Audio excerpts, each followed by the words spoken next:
And hey, replay viewers, welcome. And super psyched today.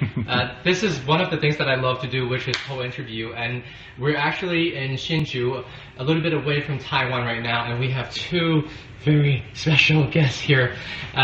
One is MJ. He's actually an American expat living in Taiwan right now. And we also have Tony, who's a manufacturer from Taiwan. And they've been really, really kind to agree to do this interview for us. What I want to do is basically to introduce you to them and to have them to tell you about their story living in Taiwan, one as a local and one as an American living here for how many years? 12 years. 12 years, yeah. Hi, Angie. So people are jumping in right now. That's good. Great. Hey, Mary. Welcome. Hey, Kevin. Welcome. So we're going to start off having MJ to... maybe, John, maybe they won't recognize me unless I wear my hat. I don't know. You should wear the... Well, but it's indoors. It's okay. Just want to say that. Who are we looking at here? Okay. Yeah. So, okay. Hi, everyone. Just want to say hi. Yes. So why don't you introduce yourself? Sure. So people can know. I'm MJ Klein. I'm originally from the United States, from New Hampshire. My nickname is the New Hampshire Bushman, which explains my Twitter handle. I've been traveling to Taiwan for many years. I've had so many Taiwanese friends in the United States. They always told me I should visit Taiwan, and I eventually did. And let me tell you how I came to live here, because it's a question that I'm asked all the time. And the truth is I had a lot of help. And in particular from this gentleman here, this is Mr. Tony Lin. He runs a factory here. We're in Hsinchu. We have a New Hampshire person here. Oh, that's good. Hey, I used to live in Derry. Tell us where you were from. I want to tell the story, but I also want to say this because in my life I've had several people that have really helped me. And when I was in the United States, Mr. Grady Moats, you can find him at loudandclean.com. My dear wife, who's hiding in the back, she doesn't want to be on camera. And Tony here in Taiwan. We all have friends that help us that we could not get along without. And it's important that we also help our friends in the same way. But this is the story how I came to work in Taiwan. I came actually to work here in 2004. But previous to that, excuse me, I was a manufacturing engineer at Cybex International. And I left the company to work as a manufacturing engineer for a friend of mine. And he had a foundry making castings, and I started working there in 2002. Now, right away, we had intense competition from China. At that time, John, nobody knew how much China was going to take away from American manufacturing. Suddenly, our orders were sliding as everybody, as we used to say, went to China. What happened to that customer? They went to China. This is about 10, 15 years ago. This is like right around 2002. 2002. It's actually a little longer than 10 years ago. When China is, mainland China is growing up and absolutely, economy, absolutely. Manufacturing and all that. Mm-hmm. Okay. And so we felt this pressure, and we realized that the only way that we could compete is if we offered our own outsourced products. A lot of people are against outsourcing. That goes back to Bible times. But the deal is a lot of American companies are forced to do this or close their doors. So they want to keep their employees at home occupied and with work. So what they'll do is they'll buy parts cheaper overseas, but they'll still do the assembly and the testing and packaging in-house. And that way they can still keep their employees employed, which is the goal. So anyway, in 2003, I had an idea. I registered a domain and put up a website at asiancastings.com. I just had a feeling that I would need that in the future, and it turned out to be prophetic. So what happened was, in October 2002, I went on a scouting mission to Taiwan. I spent 3 weeks here, and that's when I met Tony for the first time. I was introduced by a mutual friend. It was Polo, right? Yeah, Polo. And so right away I recognized this is a guy that knows what he's doing, but I didn't realize how much he knew what he was doing. I didn't realize I'd met a rock star until a while later. When you were saying that you were scouting, what were you particularly looking for? The company I was working for wanted to have an outsourcing program. They didn't want to rely on a trading company or go through an agency. They wanted somebody here to, they had contacts in Taiwan to do manufacturing directly to keep the cost down. So we had 3 different parts in mind that we wanted to start to have manufactured in Taiwan. And we chose Taiwan because of the high-tech nature of it. We could have gone to China, but at that time especially, China had a reputation, you know, in Taiwan sometimes we even joke about it, you know, you can get it made in China, but you can get it made right in Taiwan, things like that. Okay, so people's preference for doing things or doing manufactured products in Taiwan over than in China would be the quality of the product. Correct. Some items don't require that quality. We have what we call slam-it jobs. Maybe some sand casting you're doing thousands of pieces that can easily be done in China. Yeah. What Tony does is investment casting. It's very precise, very detailed castings. They're not they're for intricate parts. And the good thing about investment casting is it reduces the need for a lot of extra machining. And this was the best place to get that done. And why is Taiwan better at this? And why can't China, like, people do it? Well, I'm going to tell you something. A lot of people don't realize this, but the reason China does manufacturing is because a bunch of Taiwanese guys went there and showed them how to do it. It's been done here a long time. See, what we have in Taiwan came from Japan. We use Japanese practices here, Japanese standards here. And so, like, if you look in the book for the like metallurgical alloy numbers and things, they're all from the Japanese standard. So that's why it's higher here. Now China's caught up, but the problem at that time too was another thing. If you don't mind me diverging so much, in those days there was no infrastructure. A company like, I don't know, just, you know, AGFA, for example, would go there and they'd have to build their own universe. They'd spend $2 billion on making an AGFA-controlled, you know, a factory as big as a small airport. Taiwan is already developed. There's machine shops on every corner. There's foundries. There's, you know, anything you want done, you just walk down the street. There's guys in my neighborhood making ladders. You know, they got the garage door up and they're welding in my neighborhood. So Taiwan is, you don't have to build a new universe to get stuff done here. You just find companies that do it. So that was the other reason that we went here, is that at that time it wasn't adequately developed in China. It's changed now, but we're in Taiwan now, and I'm staying in Taiwan. So you met Tony? I met Tony in 2002. Now, I want to say something about Tony. I want to tell you a little bit about him. See, Tony started this company with his partner, Mr. Yang, who's not here at the moment, and he built this factory by himself. See, a lot of Taiwanese of his generation inherit factories. It's a problem, because I had a problem with the die casting in Taoyuan. You know this one, right? With the nigga license and right? Yeah, 对对对. And what happened was, there was a problem with the tool, so I asked the boss, can you talk to the chief engineer? And he said he's in Taipei in the nursing home. He's 80 years old. The guy was a button pusher. He knew how to take the procedure, plug all the numbers into the die casting machine, press the button to start the program, but if anything was wrong, he didn't know what to do. Tony's not like this.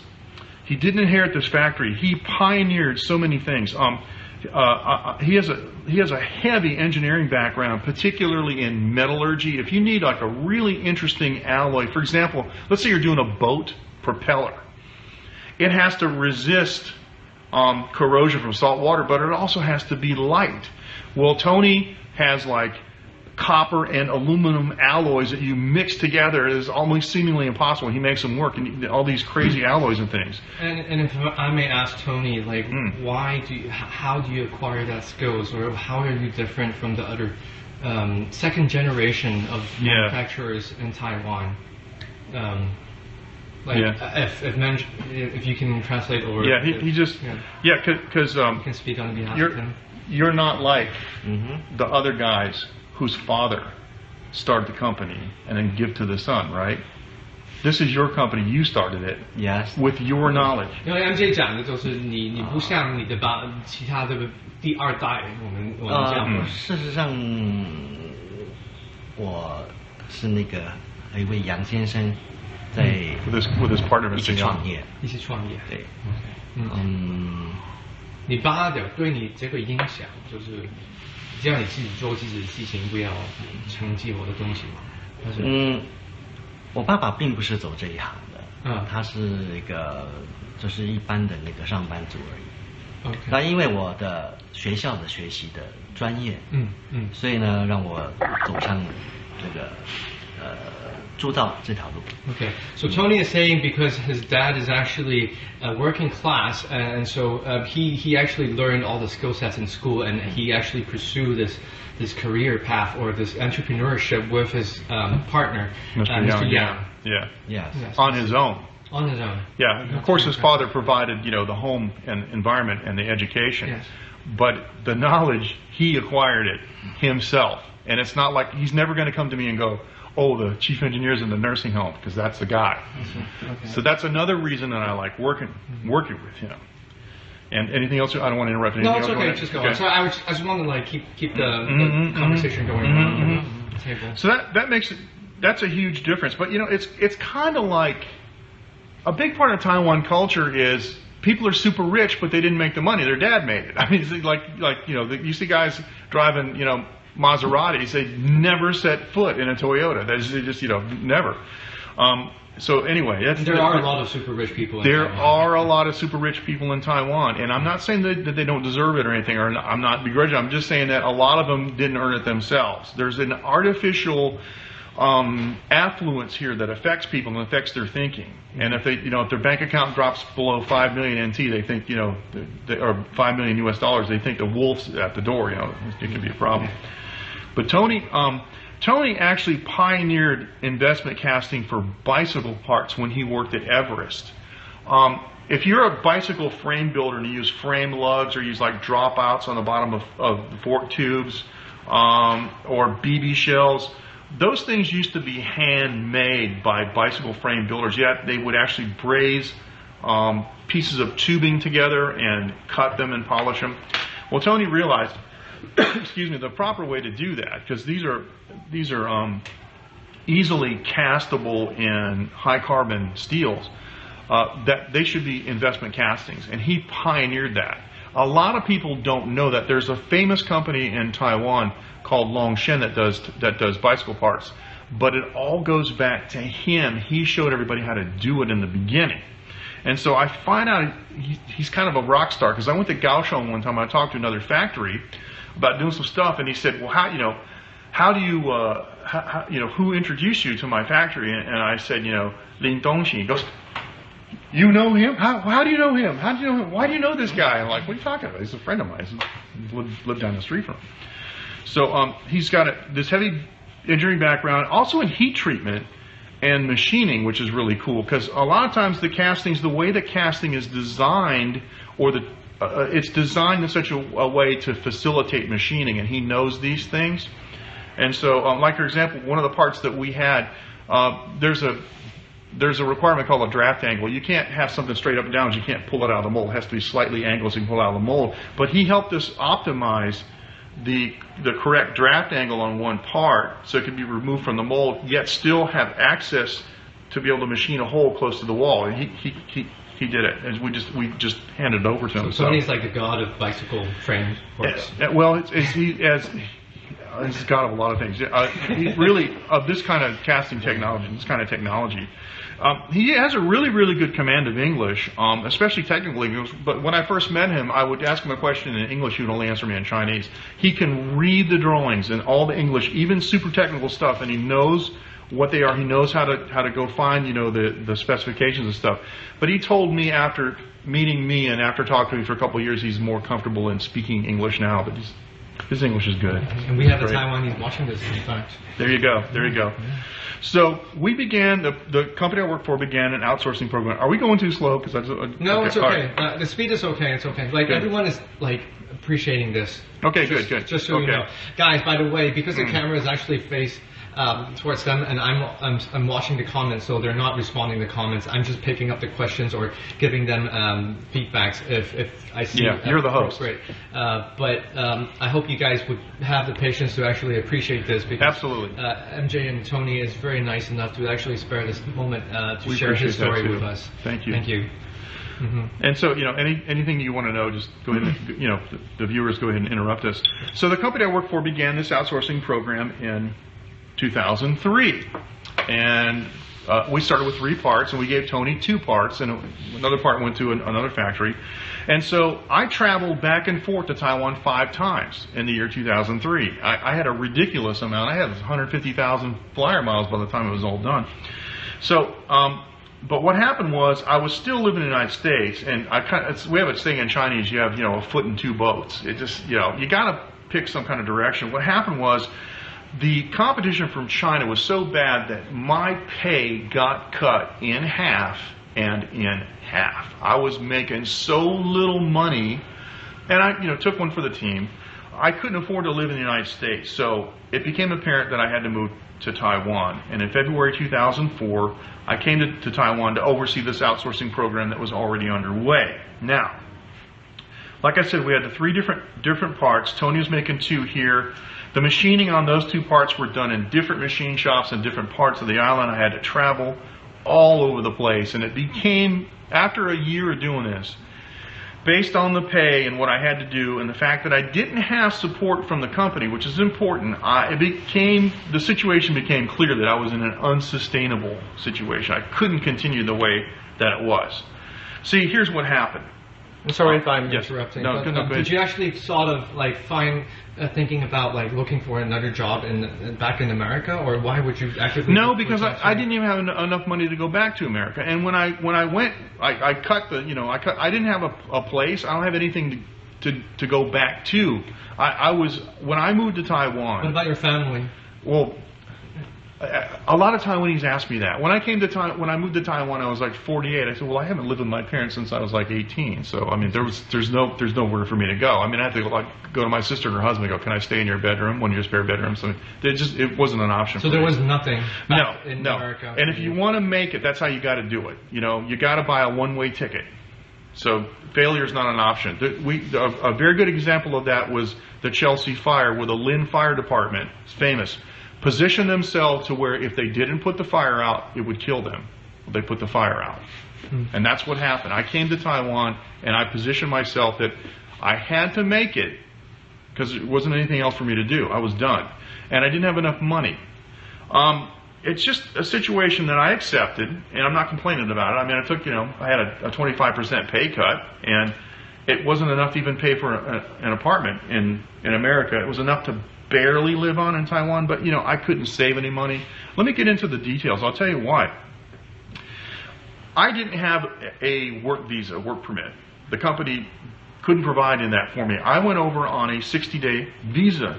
Now what happened was, in those days, you could only get 2 weeks on a U.S. passport. Nowadays you can get 90. They've renegotiated, but you can only get 2 weeks. So I had a visitor's visa. I could get 60 days, but that means every 8 weeks I got to leave Taiwan. Taiwan's an island. I can't just drive over a border or take a train. I got to take a plane. So I'm making a really small amount of money, and every 8 weeks I got to take a plane somewhere. So like a 25% out of the 25% I was making, I had to put aside. It was ridiculous. And trying to pay for an apartment. The things are cheaper here in Taiwan. They are cheaper. They are cheaper. I couldn't have done this in America at all. I would have been a bum in the street. I would have been living in my car or something. I might not even have a car. Okay. So expenses, had to be reimbursed for my pay. There was no petty cash account. Like if I had to buy whatever money I had for that week, if I had to buy a bus ticket or a train ticket or go someplace and stay in a hotel overnight to work in a machine shop, that all came out of my money for that week. I'd have to submit an expense report, and it might be 2 weeks before I get the money back. So I was always behind and always low on it, And you weren't spending money on booze or anything, right? I got like a bottle of whiskey every week. Yeah. You gotta live. Now we know where that's where the money went. went to. Yeah. I was a drunk. Just kidding. The thing is you still have. I mean, at 48 years old at that time, I'm starting to look towards the end of my career. I mean, I was a manufacturing engineer at Cybex. Yes. And I was a broadcast engineer. I was the chief engineer of the radio station in my town. I'm a senior guy. I'm not some junior guy, but I was relegated to like a junior guy because it was a startup, and that's what happens sometimes with a startup. Yes. And it pays off later, supposedly. So that's why I did it, and it's a good question. So what happened was, in January of 2005, after I realized I was in a dead end, I asked Tony for help. Can you please help me? And let me tell you something. Tony is so easygoing. His favorite expression is, "It's okay." Whatever you ask him, blah, blah, it's okay. One time we were in the car, and we were driving to a machine shop, and I was like, oh, I want to get a coffee or something. I forgot my money. As little as I had, I'd left it in my room. And I said, Tony, can you lend me 1,000 NT? And he's driving. He reaches under the seat, and he pulls out a brown paper bag and hands it to me. I open it up. There's like 250,000 NT in cash. I pulled 1,000 out, put it in my pocket. So it's payroll. In Taiwan, they pay payroll in cash once a month. So I was like, he's just so easygoing. So we had this good working relationship, since 2002, and I backed him up when he was right against my boss. See, in Asia, nobody fights the boss. The boss is right all the time. Even if he's wrong, he's right. In American culture, I can't tell you how many times I fought with my boss when I thought he was wrong. And if I won, I got my way, and if I lost, I did it his way. Yeah. And so a lot of times things happen, and they were angry in the United States, and they were yelling, "Why don't you go and yell at Tony?" I'm not going to go yell at him because this isn't his fault. This is just a circumstance that happened. And so he realized that I was a fair player in the whole thing. So when I told him about my situation, he immediately agreed to help me. Here's what he did. He found an apartment for me, and he paid 6 months rent on it, just like that, in one afternoon. It was a modest apartment. I wasn't expecting him to get me a huge house. He got me, we call it in Chinese, a taofan. We say a studio apartment. It was 3 meters by 4 meters with a restroom and a sink and an AC. And how did you feel like when Tony offered you this kind gesture? I felt like crying, but I also felt like I got to pay this guy back somehow. This is not a gift. This is not your boss. This is just a friend. He's a friend, but he's a working colleague. He's a working colleague. He has no responsibility to actually. None whatsoever. Right. He could have laughed and said, "Well, are you kidding me? Go tell your boss." But he didn't. And he recognized that I needed help. And he must have recognized something, about me as a person that made him want to help me. So he paid the 6 months, and occasionally he would give me cash. I'd say, "Hey, Tony, you got 5,000 NT? He'd send his wife over. His wife would roll down the window and hand me money out the window and drive off. This is crazy. It's like this personal ATM machine, So what this did was this immediately took the pressure off of me, and I was able to function better in my job and enjoy my life better. Do you feel like there's many of people like Tony in your neighborhood or in the community in Taiwan? All over Taiwan, but you got to know them. There's a cultural aspect to Taiwan, and I think in Asia in general, nobody cares what you say; they only care what you do. So if you can say all this stuff and blah blah blah, but then they watch what you do. And if you're walking on an honest path and you show some sense in what you're doing, people will trust you. They don't care about necessarily I'm planning to do this. They wait and see if you do it. Those kinds of things. And so he just watched what I did. He watched how I conducted myself with the boss. I don't want to mention any names that I had. And so he took the pressure off of me. Now, what happened was, in 2005, I met a girl who's now my wife, and she's sitting over there, but she doesn't want to be on camera, which I appreciate. My wife also contributed to my support, and this is really important because a lot of people don't understand this about Asian culture.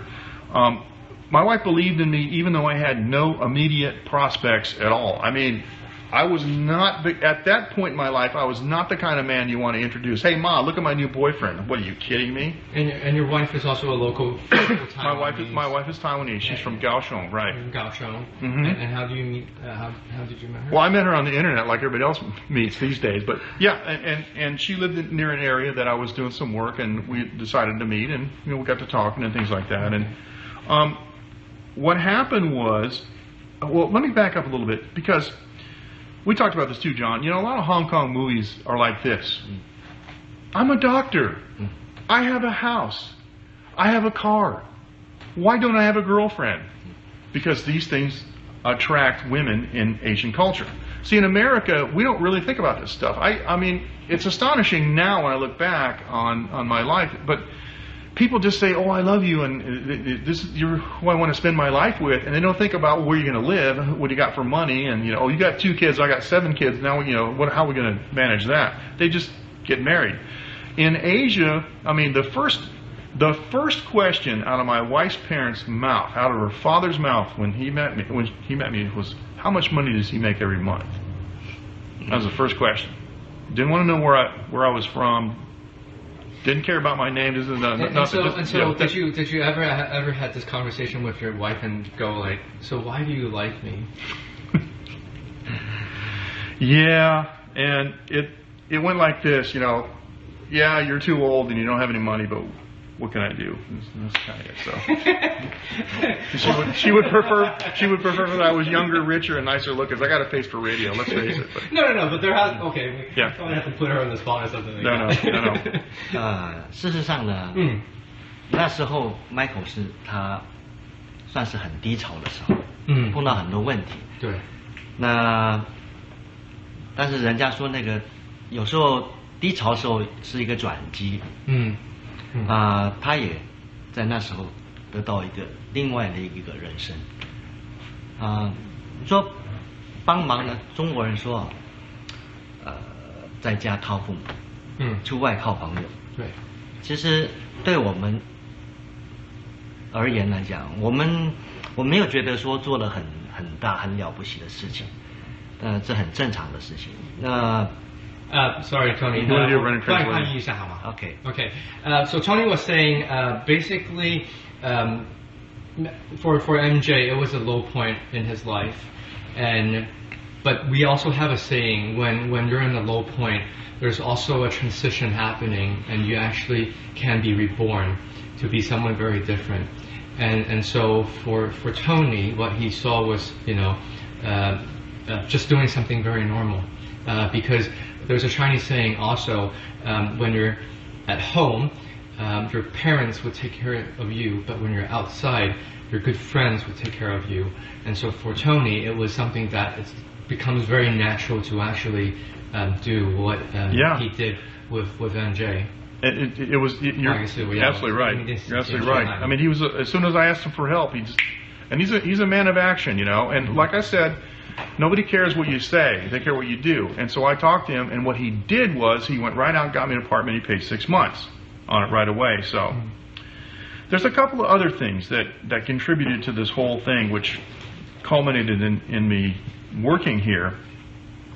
After I met my wife, she started to help me with my support. Now, in between 2005 and 2006, I just happened to start a blog in May of 2005 in my little room, kind of bored, And I always had photography as a hobby, so I started a photo blog. It still exists. Excuse me. I was doing visa runs every 60 days, right? And a lot of the visa runs took me to Thailand because it was the flights were cheap, but also it was cheap to live there. I spent considerable time learning the lay of the land about Thai culture and so forth, and meeting contacts which would prove useful later. And my wife, who's my girlfriend at the time, often would visit me there, sometimes stay with me there. What is the biggest difference in terms of culture that you have to adapt to when you come to, Thailand, not as a visitor, but as a local person trying to integrate with the community?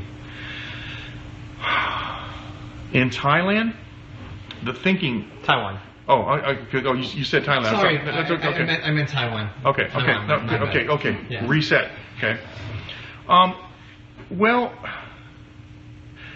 the culture is based on politeness. It's really strange in some respects because, say, for example, a scammer will call you on the phone and you'll recognize it's a scammer. They're trying to jack you up for money and you hang up. Well, sometimes they call you back later and go, that was very impolite of you to hang up on me. So, seriously, I'm telling you the truth. This happens all the time with gangsters, And so, you'll yell at, what are you yelling for? Why are you so impolite? They're trying to jack you up for cash. The minute you raise your voice, the minute you get upset, it's over. People stop cooperating. And as an American, we tend to get emotional and I talk about this all the time. I think Americans have a DNA compulsion to tell other people how to do stuff. I think you should do it this way, then you do that, just because, and I tell people they're on the other side of the world. Now, I'll give you an example. My boss came to Taiwan. My boss has 2 advanced degrees. He's a smart guy, he's a mechanical engineer. He saw the machining being done on a part, and he goes, they can't do it that way, they can't. And he's like, he's really upset. He was pacing, he was waiting for the cycle to finish. Beep, opens the door, the guy unclamps it from the fixture, pulls it out, and he looks at how they held it, and he goes,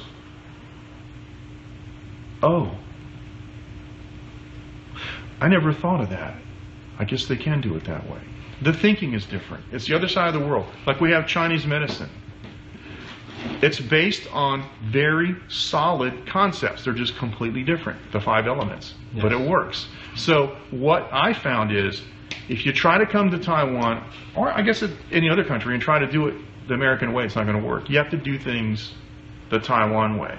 Is there a simple way to just tell Westerners? I just don't want to be specific on being helping Americans, but how would you tell people okay, if you come to Asia, if you come to Taiwan, just do this or beep, and so that you can actually get a little bit more acceptance from the local community? Smile until you feel uncomfortable, until you feel like an idiot. Paint a smile on your face. Everybody smiles, and especially in Thailand, it disarms people. I walked around the corner once in a market, and an old lady looked at me, and she was frightened because I'm towering over her, and I just smiled, and I could see her just, get that smile back. It's not personal. Americans have a tendency to make things personal. I don't know why that is. And when I was in America, it seemed perfectly normal. Now that I'm in Taiwan, I hear Americans talk to me and go, whoa, is this personal, or, what does my personality have to do with your opinion if you're telling me something? And still, we're always saying, oh, that idiot or that moron, but we really don't know this person, right? And I do it too. And so, you have a problem, you sit down and go, okay, look, we got a problem, but first we're going to go drink, and then we're going to go to the karaoke, and then while you're at the karaoke and you're singing some songs, just think about a solution, and then come back later. The hangover. Yeah. Instead of my boss said, you screwed up. What the heck's wrong with you? Well, nothing's wrong with him. This is not personal. It's just things happen, and so that's what I would do. And everything with a smile. Keep your cool, man. Keep your cool, because people want to help you. See, when you go to somebody, and this works, online in an email, you go to somebody like this and you go, what is wrong? Or you go, I really need your help. This is the situation, and I don't know how this happened. What do you think? Draw people in, and that works in Asia. That's the only way that you can do business here. There's one question I actually want to ask Tony. Not sure what's the experience on meeting, how many foreigners visiting Taiwan, but what is your impression of foreigners coming to Taiwan, not to visit as tourists, but trying to find a job or do a business here? What is the local community? What do local community think of foreigners in general, Western foreigners? 其实呢，这一方面我还不是非常的清楚啊。因为接触的工作的项目不太相同。那我们一般都是跟那个贸易商啊，或者说是一些工厂在配合。对。所以基本的比较普遍的大部分印象都是来教英文的比较多。教英文的比较多。对。教贸易的。事实上，贸易的他们应该是比较集中在台北区域的。是台北区。对。Okay. 所以 because Tony is actually living in an area that's a little bit further away from Taipei, he doesn't really get a chance to know too many foreigners because this is still a bit far away. But his impression of foreigners coming into Taiwan, most of them would be pursuing the profession of teaching English.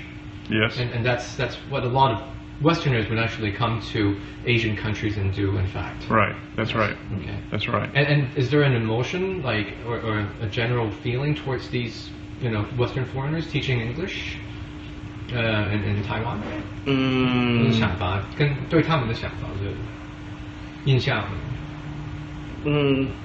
事实上来讲，是有一点好处，就是说你跟国际接轨。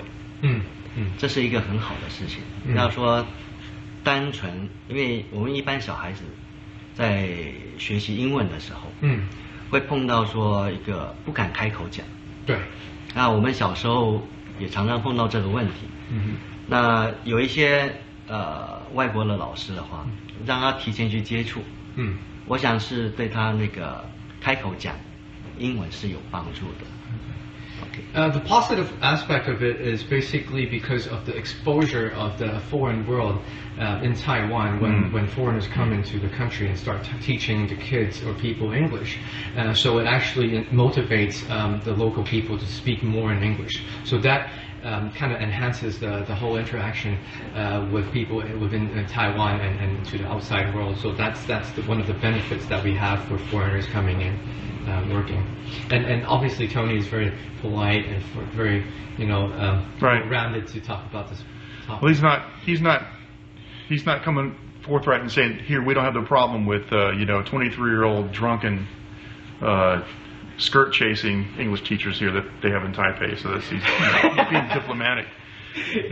Now the other side of the coin, though, and the other side of the coin, though, is everybody thinks I'm an English teacher.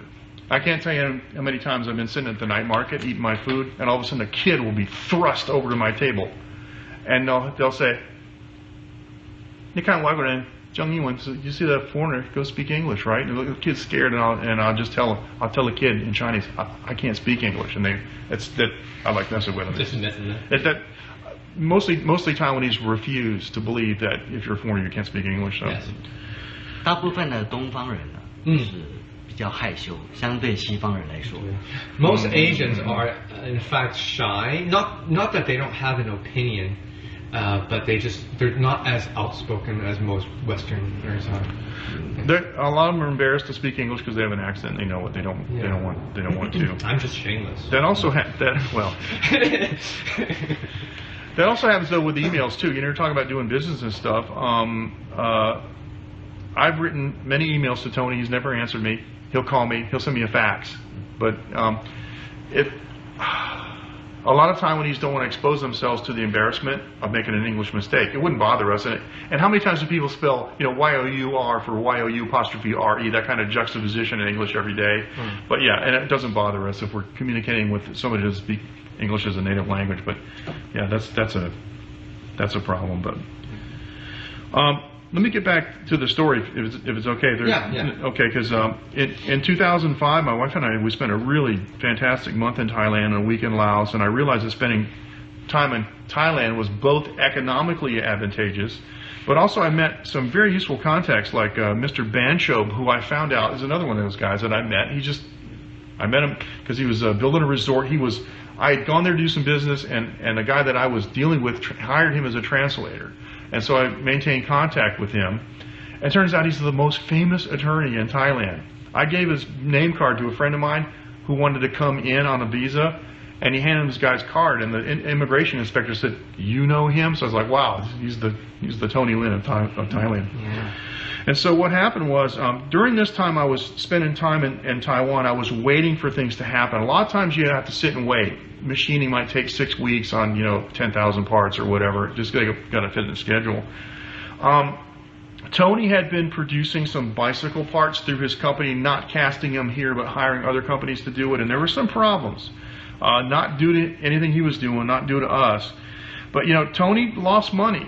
He never once complained, and he never gave up. A lot of times companies give up. When things start taking a little financial hit, they'll just give it up because they're not under any obligation to keep going. Even if you sign a contract, a lot of guys here will use their English name. It's not a real name. It's not enforceable. But one of the things that Tony had done. So how does he compete? How does the business compete with that? When China has, quality is important, but cost is mostly what people look into. And when you're losing money, how do you sustain the business? Well, you sustain it by making money in other areas is what you do. But what's particularly bad for the customer is if you're doing castings and you've got an investment in tooling, and if the tooling's in China and they give up on you, you're never going to see a tooling again. It's gone unless you go there, hire a truck, and get the police, and you're never going to get it. So that makes it particularly bad. We don't have that kind of attitude here in Taiwan, and whenever customers want to take their tools someplace else, it's very easy to do here. You don't have that kind of an exposure, to that kind of a threat here. So, and that's one of the reasons that I work with Tony, and I have worked with all these different companies that we work with is because they're the kind that don't give up. They stay with the project until it works. Tony also helped us. He gave us his wife's car. He said, I'm going to buy my wife a new car. So he just gave me the keys, and my wife registered it in her name. It became legally hers without paying him a dime. He said I could pay him later and all that stuff. So it was fantastic. So Tony then paid the next 6 months on my apartment up to 2006, and up to the end of 2006, my wife and I took over the payments and supported ourselves. And then what happened towards the end, I just had this feeling that things weren't going to work out. And what happened was towards the end of 2006, I submitted this document to Tony. It's the Asian Castings Consortium concept. This is a document that I wrote as a small business plan. Okay, just a couple of pages. And it's not really important you read it so much. But what it is let me just read the introduction. For some years, I've been traveling to Taiwan to act as a liaison for U.S. companies that have manufacturing operations performed here, written from the position of Taiwan. This position of liaison has also taken me to China and Thailand to observe and scrutinize such operations, as well as scouting for new suppliers. This experience has given me a unique perspective on how things are done in Asia and what one can expect from suppliers in the region, Taiwan in particular. Coupled with my extensive experience in manufacturing with companies in the U.S., my perspective gives me the ability to understand what the typical U.S. company is seeking and how to get it done in Taiwan. And that's when I developed the consortium concept. Immediately, Tony said, I'm in. So this is basically a pitch for a business proposal I want to start a new company. Okay, and this is back in 2006. Yep, and I need his advice and his help to do it. And so, during one of my business trips to Thailand, I was contacted by a person who found that website, AsianCastings.com, that I started a long time ago. And this person, his contact with me led to us obtaining a purchase order from what would become our largest customer. This guy turned out to be our largest customer. And the interesting thing is that the products that they wanted us to make were not the kind of products that Tony's company makes. So what did Tony do? He introduced us to another factory, Mr. Lien, and this guy has astonishing capabilities. He's been able to handle anything we've thrown at him. He's another Taiwanese guy that doesn't give up. He's like a bulldog, and I got to tell you, Tony basically just took the situation and gave it to us. He doesn't get any money from it, and it's worth a considerable amount of money. And why would Tony do this? Because you got to take care of your friends. He wanted to see us succeed. Mm-hmm. So my wife, who was a professional auditor, opened up a new trading company called Asian Castings Consortium. That's at AsianCastings.com.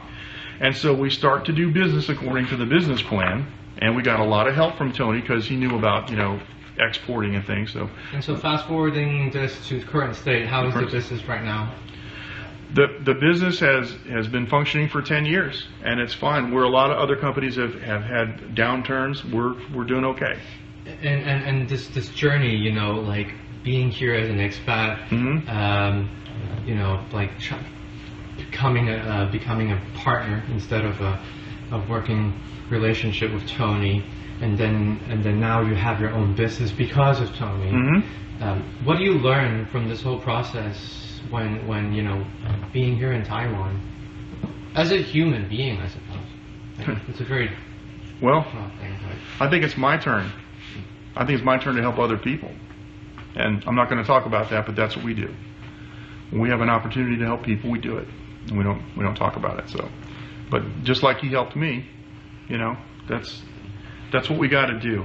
This has been running for about 10 years now.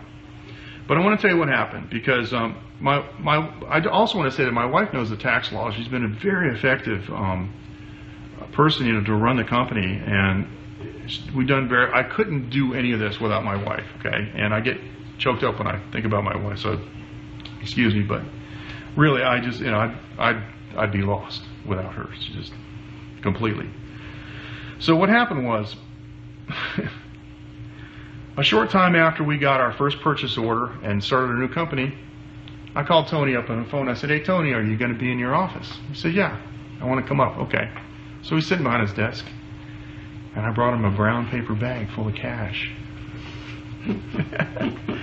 My wife and I had calculated everything that Tony had given us, from the rent on the house or the apartment, the car, his wife, from his wife, and cash loans and assistance and things. We came up with a number, and he never questioned the amount. We just put it on his desk, and we tried to explain to him, "Oh, we think it's this." He just looked at me, he just goes, and he just said, "Well, he always says, it's okay." and Tony, when you received the money, what was your,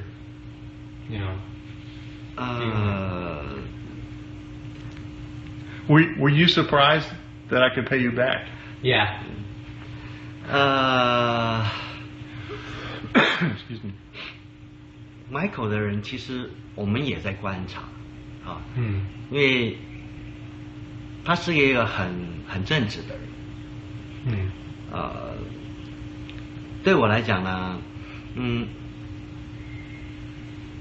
他需要帮助，那我可以提供这些帮助，我并没有想到说他多久有没有能力归还这个问题，因为他必须要生活下去。他必须要得到一些帮助才能解决眼前的问题。我是没有考虑那么多了，但是因为我认识这个人，这个人很不错。我希望他能够得到帮助，我就是这样子的一个。So throughout this process of knowing Tony, understanding who he is, throughout this process of knowing MJ, understanding how he is as a person, Tony finds MJ a very honest person. And also, when he offered help, he wasn't thinking in terms of how much he needs or when he's going to pay or anything like that. For Tony, it was just a matter of, there's a friend, I need, this is something that we do, and so I offered help. So this is just, what we do basically. He acted like it was nothing. He acted like it was just, again, with a paper bag and you take out what you want. And I think he was surprised that I did it, in that way in that day. I mean, I expect probably in the back of his mind that he figured I would somehow pay him back or make it up somehow. But on that particular day, I know he wasn't expecting it when I walked in. Was it in the car, just like underneath your chair? Did you pull it out, or did you actually set the scene? I came up to the office and I crumpled the bag up so it looked like crap. It was like a lunch bag, and I just full of cash. I just dropped it on his desk. I said, "Here's what we owe you." And he looked at me, he's like, so then he remembered that, oh yeah, like the car that they were so funny. How many years is this after? I don't remember exactly, but I think it was around the beginning of 2007. I think 2007, around there. And throughout this time, Tony never asked you when you're going to. No, never. No, of course I just never said anything. Only other question he ever asked me was, "Do you need anything else?" So, yeah. But the thing is, the amazing thing is today, our business has been running for 10 years. I got no business for him. I got nothing to give him right now because the parts that we're making, that is, our customers want us to make contract parts for them. None of the stuff that we're making right now is the stuff that he does in his foundry here. So I got nothing for him. So, but that doesn't mean that we won't have things in the future. But the other interesting aspect is I got 3 main go-to guys in Taiwan. If I don't have personal contacts, the first guy I call is Tony. Tony, do you know where I can find blah, blah, blah? And he'll go, "I'll call you later." I'll usually get a text on my phone and it's with somebody's phone number and a name. And I call them and I say, "Oh, Mr. Lin introduced me." Oh, and as soon as I said, "Oh, okay, yeah, okay. So, what do you need? What can I do for you?" And so it's funny because he's introduced us to all these other people that are making our parts for him, but he's not getting any of that pie. Because a lot of times in this game and outsourcing, and it's not wrong and it's not viewed as unscrupulous, but usually people get percentages of things. I know several instances where a guy had for example, a contract from Mitsubishi, and he found a factory to make the parts for a 3% kickback, and it's worth millions of dollars, that kind of stuff. He never did any of that. Is this a common culture and business practices in Taiwan? Completely. And that's part of the problem too, because you could contact a company, I need this part done, and they won't tell you, oh, we don't do this. They say, we're going to handle it. And your part might be made 3 or 4 companies down the chain, and what happens is you never get the correct story because it's all being translated from Chinese into English, but it's kind of like, you know, you have the circle and you whisper a phrase and then it comes to the end, it's completely different. Well, that's what happens. Okay, so this is my question. I guess it's great, but there's never going to be 100% honesty. There's always going to be dishonest people. There's always going to be people trying to pull scams. And so say if you're a victim of an incident that you've got scammed, and how do you continue to be the person who's willing to help without thinking about, oh, is this going to be another scam again? Especially doing business in the real world. Do you mean as a supplier or as a customer trying to buy from a supplier? As a supplier, I suppose. Well, the thing about being a supplier is we don't have that much exposure due to the terms. Like, for example, when we sell overseas, we sell FOB Taiwan, which means freight on board, which means as soon as the stuff's on the ship, so you have they own it. So you have some sort of protection mechanism, like system. That's correct. And but we don't. What about and relationships? We don't put it on the ship until we receive the money. But what about personal relationships? You mean with other? Yeah, with other people. Well, I always say have a backup plan and then have a backup plan for the backup plan. I can't tell you how many times, and you get over it. You don't fret about it. You have a backup plan for everything you do. If something happens, you just go in the next track. Life goes on. Exactly, and it does. And if you want to use that term, but you say more happens in Taiwan just because it's just the way it is. Yeah. So I always have a backup plan for things, and the backup plan has to be able to be implemented instantly. Yeah. By the way, folks, if you were to do business like this in mainland China, you'd go broke. Yeah, you might. No, you absolutely will go broke. I used to have stuff made in China, John, and I had to take it back to Taiwan. And my customers have told me that they would rather pay a slightly higher price and get better quality. Sorry, the person who actually typed a comment, I totally missed it because it took me more than a second to actually digest that. Can you actually type it up again and see if I can actually ask them? Why would you go broke? Because in mainland China, nobody talks about trust because there is no trust in mainland China unless you're down the family line or unless you're within the same village. But even within that community, there will be like dishonesty happening. But that's for another time to tell the story. Oh, we could do a scope just on scams if you want. I know. Yeah. But okay, so. Well, the only thing I just want to say is I don't want to turn this into a pitch, but we do manufacturing, and I know a lot of scopers. There's some smart scopers out there, and smart people we know online. And if you've got an idea, we'd love to take a look at it because we might be able. To make it happen, and we're a small company. We can respond quicker. You talk to some companies, they say, okay, well, are you going to order how many million pieces? And if you want to make like something for Periscope, you might be looking at thousands of pieces rather than millions. And someone was actually asking the question, going back when you were saying how your mission is actually to help people from now on, and how do you plan to do that? Well, our company is technically a trading company, but we work with 11 different factories, and we have negotiated arrangements with the factories to where we can provide services that aren't normally available. For example, you can call our toll-free number and it rings my office and you can talk in English. You can communicate in English and email. You can call our fax numbers toll-free too. We're the front end for these companies. But we do things like, for example, if you buy tooling with our company, we guarantee the tooling for life. Sometimes, like we have one customer that bought a set of tooling, and then they ordered so many pieces that we couldn't produce it fast enough with one set of tooling. So we produced our own set of tooling, additional tooling at our cost. We do things like that without passing it on to the customer. Those are things that you normally wouldn't have happen if you work directly with these factories. So having the the liaison in between is kind of a buffer. So. Okay. Someone was commenting something that's worth mentioning as well, and he was the person was saying how he or she is actually surprised to see two people from different part of the world actually coming together and be so much in sync.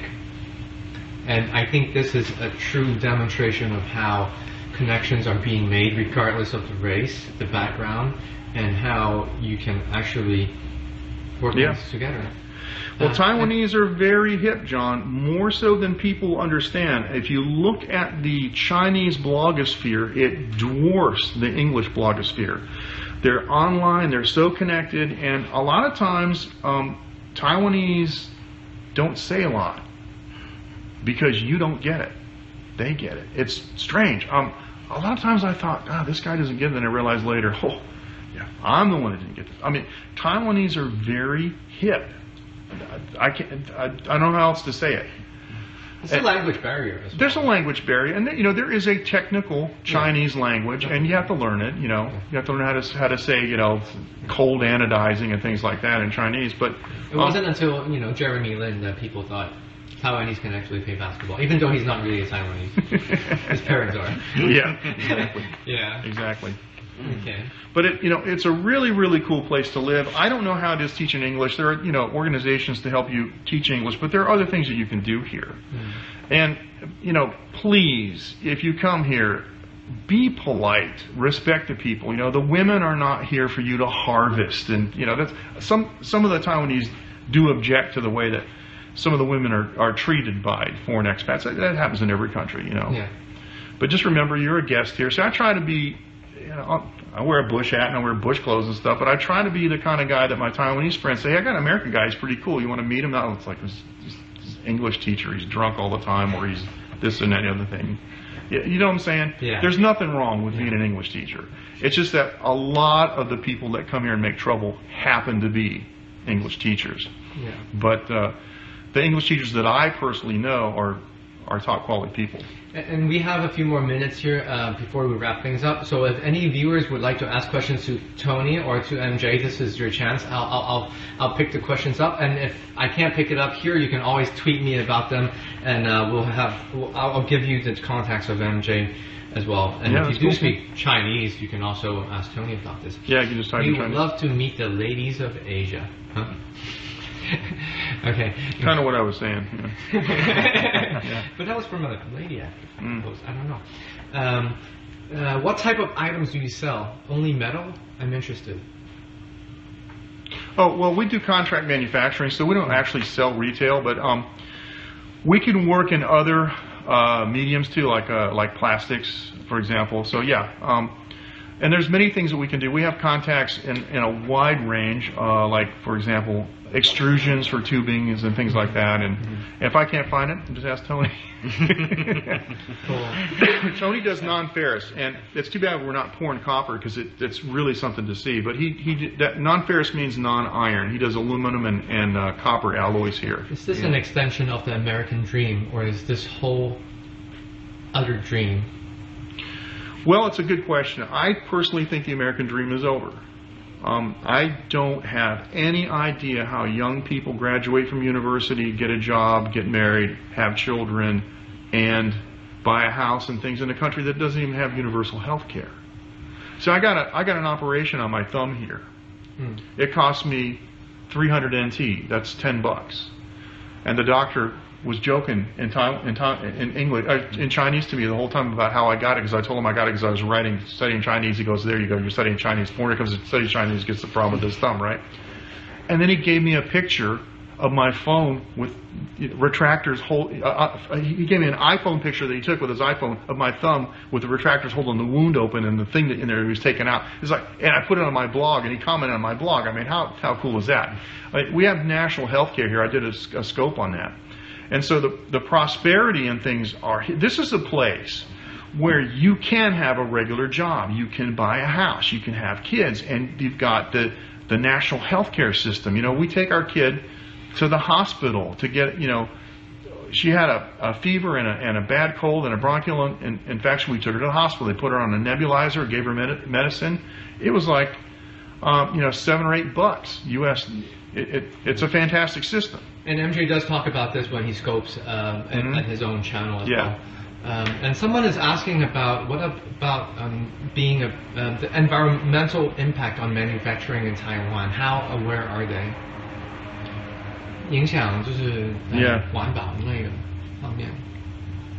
环保方面。对对。没关系哈。It's becoming a problem now. See, this is a sore spot, and it's a sore spot with a lot of Westerners. You know, they all want the 1995 DVD with remote control and batteries. Well, somebody had to make it somewhere with no occupational safety hazards organizations. They had to make it somewhere with no environmental controls so they can dump the crap in the river so they don't have to pay for recycling. This is the reality that we live in. Taiwan is not like China where you dump the stuff in the river, but the controls are a lot laxer. Now, we're in the mountains in the country, and Tony, you know, the output of his factory is a little bit of smoke, and it's, you know, it wafts off into the countryside. It doesn't cause a problem. Ghost money burning causes a problem. We talked about that in an earlier scope. You know, the scooters in Taipei cause a problem. But once again, ladies and gentlemen, it's an island with the population of Australia on here. There's 23 million plus people on this island. It's crowded, and pollution is a problem. They're taking measures to prevent it. But on the other hand, are you willing to torpedo the economy to do that? See, it's, you know, we all want to live in paradise, but we got to make money. So it's a balance. Okay. They are aware, and they are doing things about it, but there is a lot of blind eye activity going on. Okay. No question. This is great. Can you do any custom clothes items? I'm interested. Oh, this is the person who has like a cotton thing. So I forgot. I can't see the name just now. But if you were to DM me on my Twitter, John M Ho, if I can, I'll help you out to connect with MJ if you have that. Yeah. Yeah, I have some Tony, contacts. Anything else you want to say to the viewers? You've been really patient and, you know, very modest. But anything you want to say to the viewers, I can help you translate. 也没有了，没有特别要说的。There's nothing special to say, but 但我们中国人比较不愿意去讲自己做过的事情。但是呢，我就觉得说，像Michael 他们也不错。你真的需要帮助的时候，你要开口。你不开口，别人是不知道你需要帮助的。对，文化的好跟坏。对，因为我们中国人其实也是差别在这里，就是说常常你需要帮助的时候，你应该要跟人家开口。那其实去到哪里都一样。那只要你愿意开口，但是你自己要表现你自己的一个诚意的话，我相信你想要得到帮助应该不难。Tony is saying how, as a Chinese, and he's not trying to be like a nationalist or anything, Chinese as in the Chinese race, because it's quite common within the culture, regardless whether you're in mainland China, Taiwan, or Hong Kong. Or I usually say Chinese-speaking society. Yes, Chinese-speaking society people. We don't talk much about ourselves. Our accomplishments, and so and it's also something that we might want to learn a little bit more, to be more outspoken, especially when we need help. And when we need help, we should be, you know, okay to ask, because when you ask, then some people might listen and they might be able to help. And so that's something that it's to reflect upon. I guess it's more of something to know as a Chinese speaker. Well, it's a concept that we don't have in English-speaking societies, and it's 不好意思, where it's a form of personal. Well, actually, yes, but so does 对不起. See, 不好意思 has more of a context of a personal embarrassment kind of thing, you know, like. You know, if you bump somebody on, you can say 对不起, but if I spill my coffee on them, I would go like, oh, 不好意思. It's like saying, I'm so embarrassed that I'm stupid that I did this. That kind of a personal embarrassment context. It's a way, in some respects, to put yourself down. Yes. And I now have come to experience 不好意思 myself, because I consider myself to be also Taiwanese. JT, I think MJ's Chinese is actually better than yours. No. No, I have a frequent viewer asking if the white guy speaks Chinese. 我不会讲中文。 Anyway, guys, it's been great. Like, thank you for spending the time, Tony, MJ. John, you can't sign off yet. You got to come over here. You got to come over here. What am I going to do? Usually, what I do is I flip the camera so you can say hi to people. Flip the camera around. Flip the camera around. And then flip around. And you may want to put the wide-angle lens on the front. Can you do that? Yeah. Okay, I don't want to. Fuck. I'm gonna be a pain in the neck here. Sorry. There you go. Now we're talking. Okay. There you go. Okay. Oh, have a seat.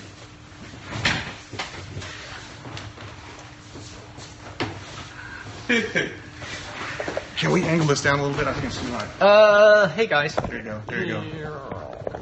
Sorry about this, folks. This is live TV or so. No promotion. What is that? We want to present something to you, John. This is some of our. For me? Yes, this is some of our famous high mountain oolong teas. A little dust on the package.